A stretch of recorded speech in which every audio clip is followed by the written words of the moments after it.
هنا صوت حزب النهضة الإريتري. هنا صوت حزب النهضة الإريتري. هنا صوت حزب النهضة الإريتري. يأتيكم بث صوت حزب النهضة الإريتري على شبكة الإنترنت على العنوان التالي www.irnahda.org من إعداد مكتب إعلام حزب النهضة الإريتري.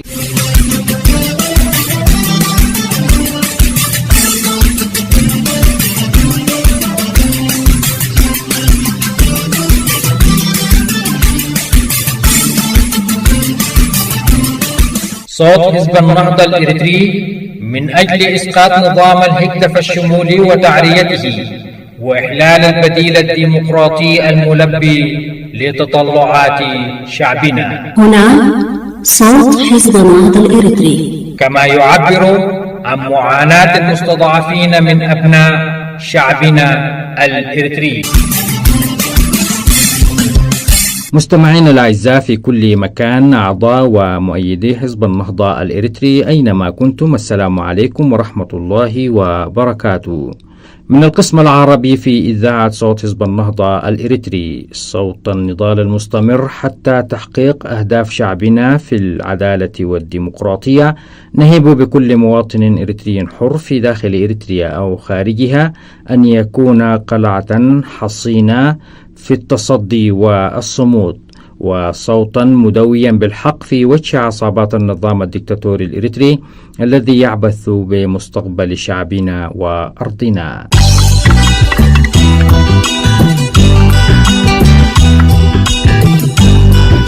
القسم العربي في إذاعة صوت حزب النهضة الإريتري، منبر الحزب وصوت المستضعفين من أبناء شعبنا، يأتيكم في أيام الاثنين والجمعة باللغة العربية، وكذلك أيام الثلاثاء والخميس باللغة التجرينية من كل أسبوع من إعداد مكتب إعلام الحزب.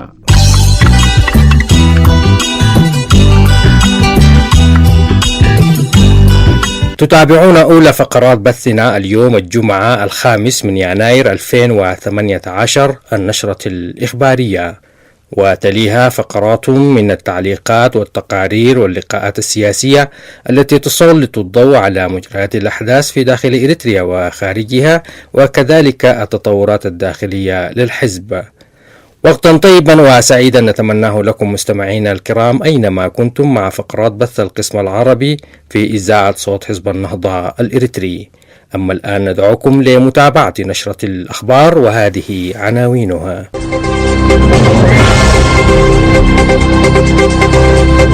تعزيزات عسكرية مصرية تصل قاعدة إريترية.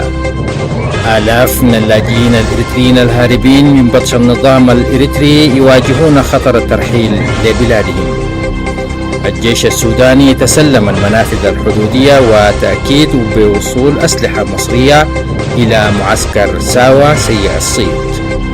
كانت هذه عناوين النشرة، وتتابعون تفاصيلها عقب هذا الفاصل القصير من صوت حزب النهضة الإريتري.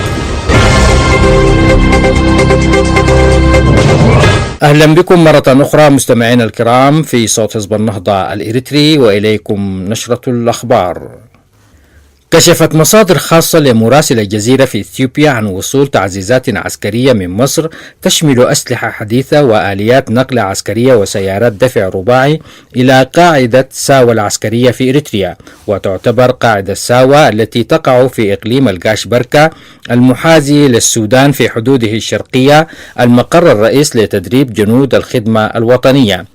وقالت المصادر أن اجتماعا عقد في القاعدة وضم عددا من القيادات العسكرية والأمنية من مصر والإمارات وإريتريا والمعارضة السودانية، ممثلة في بعض حركات دارفور وحركات شرق السودان. وتأتي هذه التطورات في الوقت الذي أعلن فيه الرئيس السوداني عمر حسن البشير حالة الطوارئ في عدد من الولايات السودانية، من بينها ولاية كسلا شرق السودان المحاذية لإقليم القاش بركة الإريتري. كما إنها تأتي قبيل زيارة مرتقبة لرأس النظام الإريتري سياس أفورقي لدولة الإمارات العربية، وصفت بأنها لبحث العلاقات الثنائية بين البلدين. أمهلت السلطات الإسرائيلية مدة شهر ل27 ألف طالب لجوء من إريتريا ودول إفريقية أخرى من بينها السودان، فضلا عن 5,000 طفل ولدوا في إسرائيل لآباء من طالبي اللجوء. وقالت صحيفة هارتيس الإسرائيلية إن وزارة الداخلية الإسرائيلية تقدر أن القيمة الإجمالية لعملية الترحيل ستصل إلى 86 مليون دولار سنويا، وتشمل رواتب موظفي وزارة الداخلية وطائرات الترحيل والأموال التي سيتم منحها للمغادرين، إذ يحصل كل طالب لجوء يغادر على 3,500 دولار. وقال رئيس الوزراء نتنياهو في اجتماع للحكومة الإسرائيلية نهاية شهر نوفمبر الماضي إن سياستنا حيال المتسللين تتكون من 3 مراحل. الأولى لصد هذه الظاهرة، أقمنا جدارا على الحدود مع مصر وشرعنا قوانين صدت سويا سيل المتسللين وعددهم اليوم 0. وأضاف المرحلة الثانية هي إخراجهم من البلاد، وفي ذلك أخرجنا نحو 20 ألف متسلل بوسائل مختلفة. والمرحلة الثالثة هي إخراج المتسللين بوتيرة أعلى، ويتم القيام بذلك بفضل اتفاقية دولية أبرمتها السلطات تمكن من إخراج 40 ألف متسلل الذين بقوا بدون موافقتهم على ذلك. وأضاف موقع دوليس الإريتري المستقل في الخبر الذي نشره في 30 من ديسمبر 2017 نقلا عن سودان تريبيون إن الصحيفة أشارت إلى أنه في المرحلة الأولى ستعفى بعض المجموعات من الترحيل الأطفال والبالغون فوق سن 60 والأبوين للأطفال القُصّر الذين يعتمدون عليهم للحصول على الدعم، والأشخاص الذين يعانون من مشاكل صحية أو عقلية خطيرة، وضحايا الاتجار بالبشر والرق. كما سيعفى الأفراد في هذه المجموعات من إرسالهم إلى مركز احتجاز هولوت، المركز الخاص لاحتجاز المتسللين الأفارقة في النقب. وأضافت الصحيفة: أما الأشخاص الذين تقدموا بطلب للحصول على مكانة لاجئ ولم يتلقوا ردا فسيسمح لهم بالبقاء في الوقت الحالي. وتابعت الصحيفة: سيتلقى آلاف المهاجرين الأفارقة الآخرين الذين دخلوا إسرائيل بشكل غير قانوني والذين احتجزوا في الماضي أو الذين يستوفون معايير الاحتجاز اختارا بأن عليهم مغادرة إسرائيل في غضون 3 أشهر في المرة القادمة، التي يذهبون فيها إلى مكاتب وزارة الداخلية لتجديد تصاريح إقامتهم أو مواجهة السجن لأجل غير مسمى. ولفتت الصحيفة إلى أن من المقرر أن يتم إغلاق معسكر الاحتجاز الخاص بالأفارقة هولوت في غضون أقل من 3 أشهر. في تطور نوعي، سلمت الشرطة السودانية ظهر يوم الخميس 4 من يناير 2018 جميع منافذ الحدود لقوات الجيش السوداني، كما تم إيقاف حركة المرور بين البلدين، بينما تتحدث أنباء عن وصول تعزيزات لقوات الدعم السريع العسكرية لولاية كسلا التي أعلن فيها الرئيس البشير حالة الطوارئ في وقت سابق. وبالرغم من محاولات السلطات القمعية الإريترية التقليل من شأن التقارير التي بثتها قناة الجزيرة القطرية الرسمية في الأيام القليلة الماضية حول أوضاع الحدود الإريترية السودانية الأثيوبية ووصول معدات عسكرية مصرية لمعسكر ساوا غربي إريتريا، إلا أنها أعلنت حالة الاستعداد القصوى اعتبارا من الساعة 12 ظهرا يوم الأربعاء 3 من يناير 2018، ووضعت كل القوات في حالة تأهب ومنعت الإجازات، كما أوقفت الحالات المحولة للعلاج خارج الوحدات العسكرية.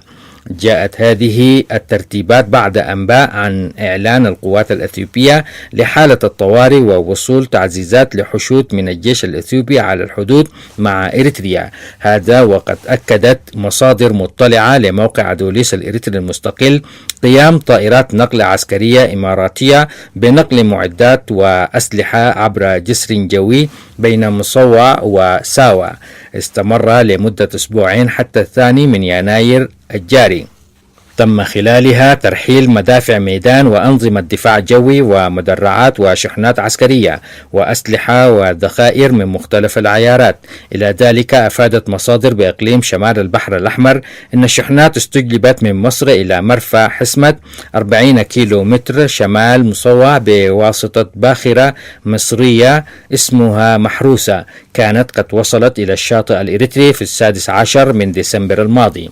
وقد أشرف على عملية النقل فريق عمل إريتري مصري مشترك، وسلمت الشحنات لقائد منطقة العمليات الغربية المدعو العميد تخلي كفلوم وقيادة المعارضة الإثيوبية. وتفيد الأخبار ذات الصلة إن عملية نقل أخرى تمت ووصلت الأسلحة والشحنات والمدرعات إلى معسكر ماي شيغلي القريب من الحدود الإثيوبية السودانية. هذا وقد أكد موقع إمارات 71 القريب من الحكومة الإماراتية عن وصول قوات ومعدات عسكرية من مصر تشمل أسلحة حديثة وآليات نقل عسكرية وسيارات دفع رباعي إلى قاعدة ساوى العسكرية في إقليم القاش بركة بإريتريا، والتي تعتبر المقر الرئيس لتدريب جنود الخدمة الوطنية الغير محددة الأجل في إريتريا. بنهاية هذا الخبر مستمعينا الكرام نصل بكم إلى ختام نشرتنا قدمناها لكم من صوت حزب النهضة الإريتري.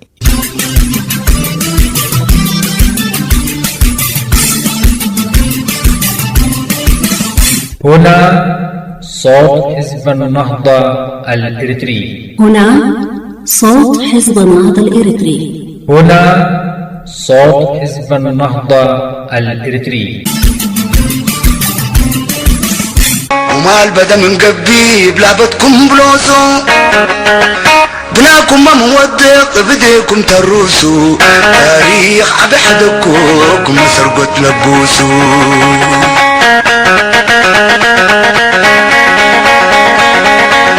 ادفانكم بسميت عبايدي ما يتبدي اتفينا شبابي وقلع الكل شكي يجبجب ويسميت وطن للحزي فايش دنتو قنادل شان انتو للتركي.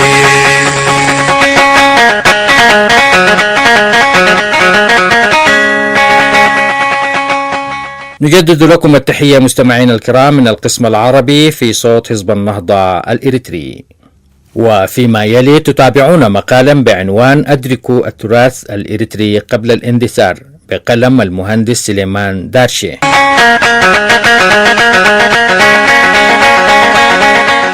يعتبر التراث جزءا أساسيا من مكونات وتاريخ وحضارة الشعوب الحية التي تعتز بتراثها، فهو الوعاء الذي تستمد منه تقاليدها وقيمها الأصيلة ولغتها وأفكارها وممارستها وأسلوب حياتها الذي يعبر عن ثقافتها وهويتها الوطنية، وهو أحد الركائز الأساسية في عملية التنمية والتطوير والبناء، وهو أيضا المكون الأساسي في صياغة الشخصية وبلورة الهوية الوطنية، وهو كذلك ما خلفه الأجداد لكي يكون عبرة من الماضي ونهجا يستسقى منه الأبناء الدروس ليعبروا بها من الحاضر إلى المستقبل.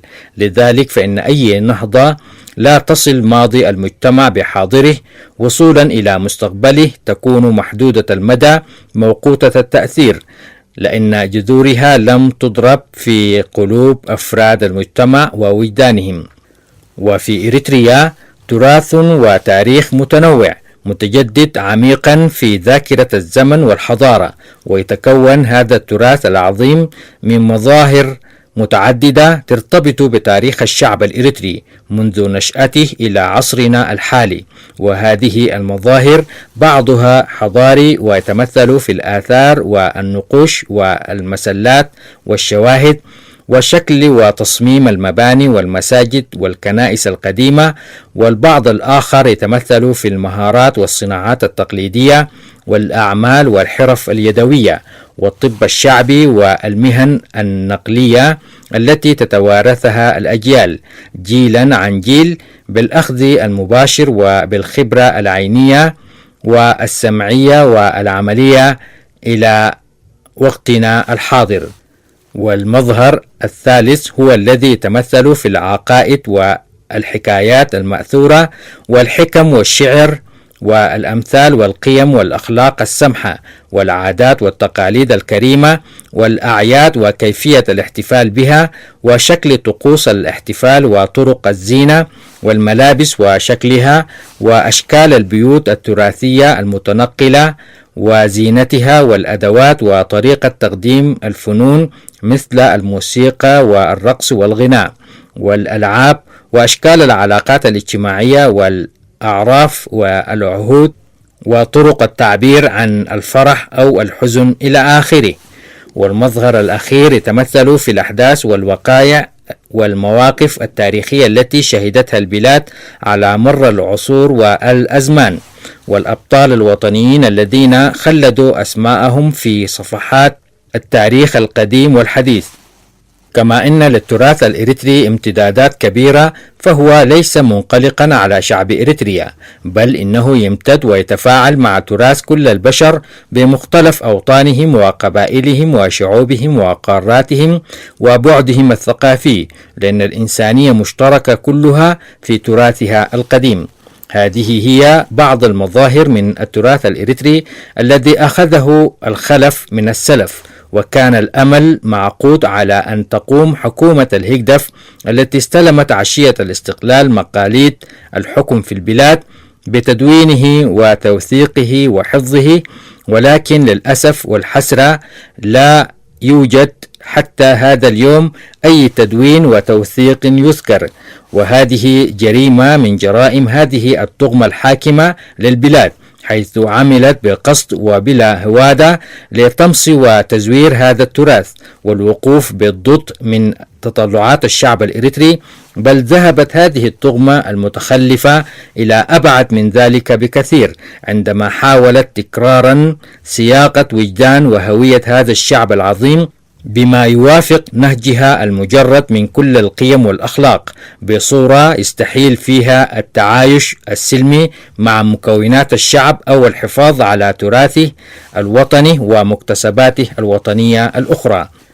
وهنا لكي لا يحسب حديثنا ضربا من العموميات، لابد أن نوجه حديثنا مباشرة لأبناء هذا البلد الذين تتقطع قلوبهم لحالها المزري.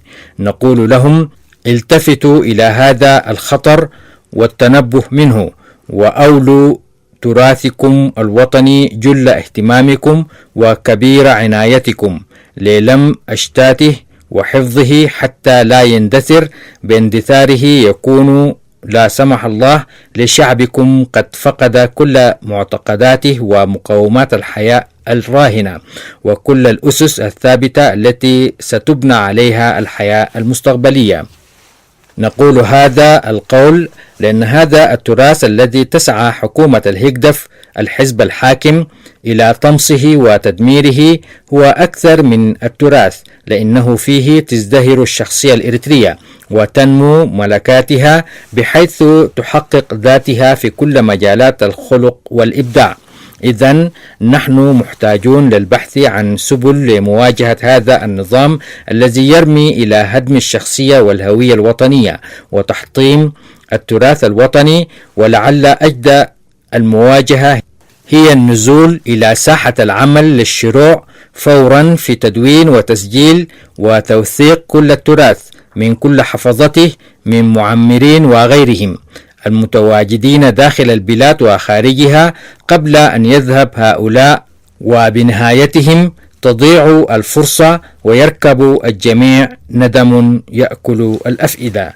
نقول بصوت عالي لأبناء هذا البلد الشرفاء الحادبين على تراثهم وتاريخهم العريق: أبدوا الخطوة الجادة بتكوين اللجان المتطوعة تحت إشراف التنظيمات الوطنية ومنظمات المجتمع المدني والكتاب والباحثين من ذوي الاختصاص لتقوم بأعباء التدوين والتسجيل وحددوا مراكز ليتم فيها الحصر والفحص وإرسال المحصول الذي يتم فحصه فحصا دقيقا إلى أماكن الحفظ المركزية التي تحددها الجهة المشرفة، ومن بعدها القيام بطباعة النتائج ونشرها وتوزيعها ليطلع عليها المواطنين بالدرجة الأولى، وذلك لربطهم عقليا ونفسيا ووجدانيا ببلدهم ليحبوها ولينتموا إليها أكثر، ويتفانوا في العمل لإصلاح شأنها أكبر، ويتشرب تراثهم الوطني ليلتحم بهم التحام الجلد باللحم حتى تمتلئ نفوسهم بأمجاد الماضي وروحه البطولية وقيمه الحية. وليس هذا فحسب، بل بالإضافة إلى ذلك إحياء ونجاح هذا المشروع ويدرك به الشعب الإريتري تراثه قبل الاندثار. فهل من مستجيب؟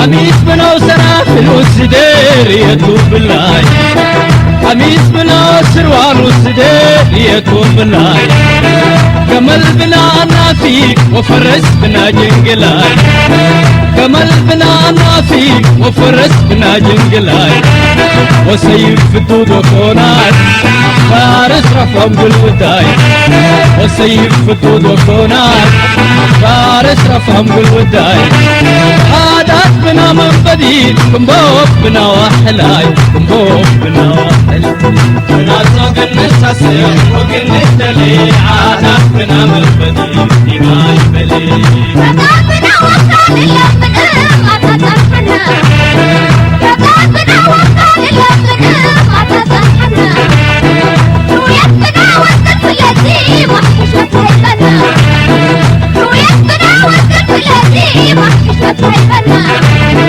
سكيرية وطعمين لكل أطول أمرنا، سكيرية وطعمين لكل أطول أمرنا، لإنت للعادات الجنسية وطننا، جنسية وطننا، نفوق النساسة وقل الدلي، عادات بلا مجمدي دماء الدلي.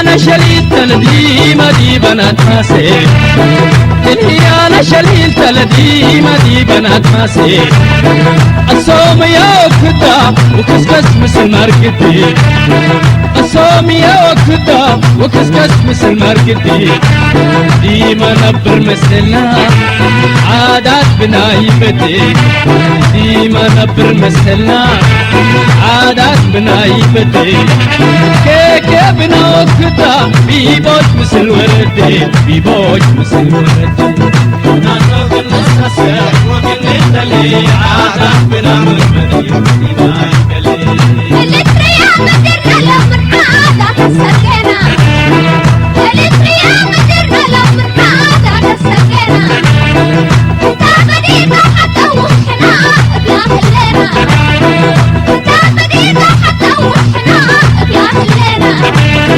نمشي آية للسرور ننسى خمسة الحنينة، نمشي الآية للسرور ننسى خمسة الحنينة، لا تسمع منطقنا خمسة اللي هايلينا،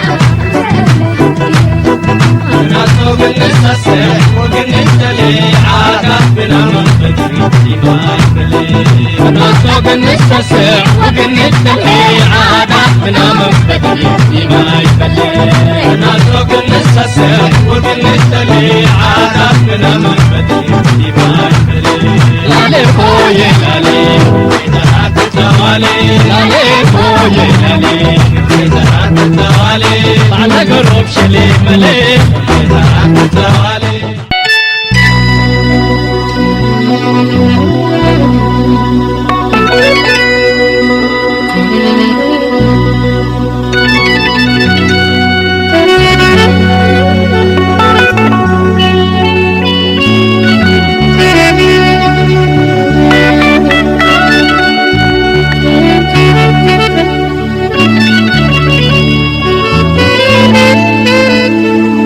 مستمعي صوت حزب النهضة الإريتري، يمكنكم إرسال آرائكم ومقترحاتكم على العنوان التالي: anp.medias@gmail.com.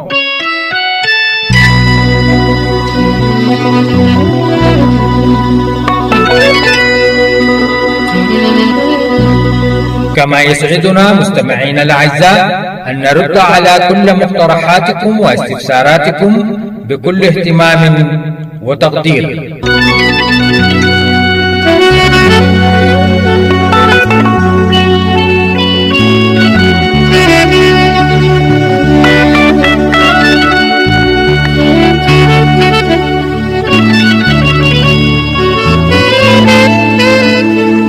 يأتيكم بث صوت حزب النهضة الإريتري على شبكة الإنترنت على العنوان التالي: www.irnahda.org.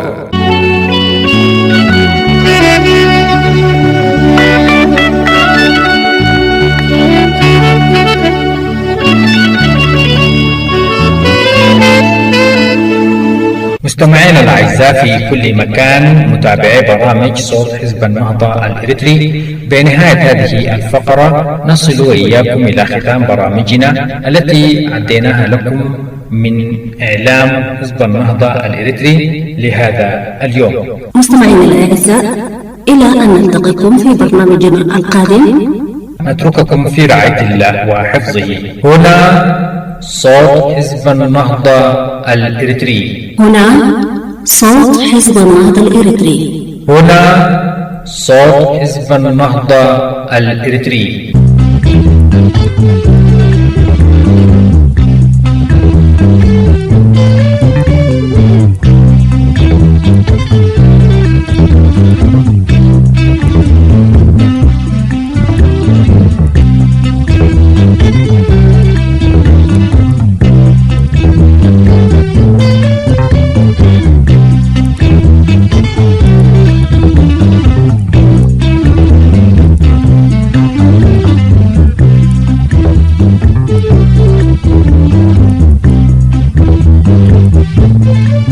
Thank you.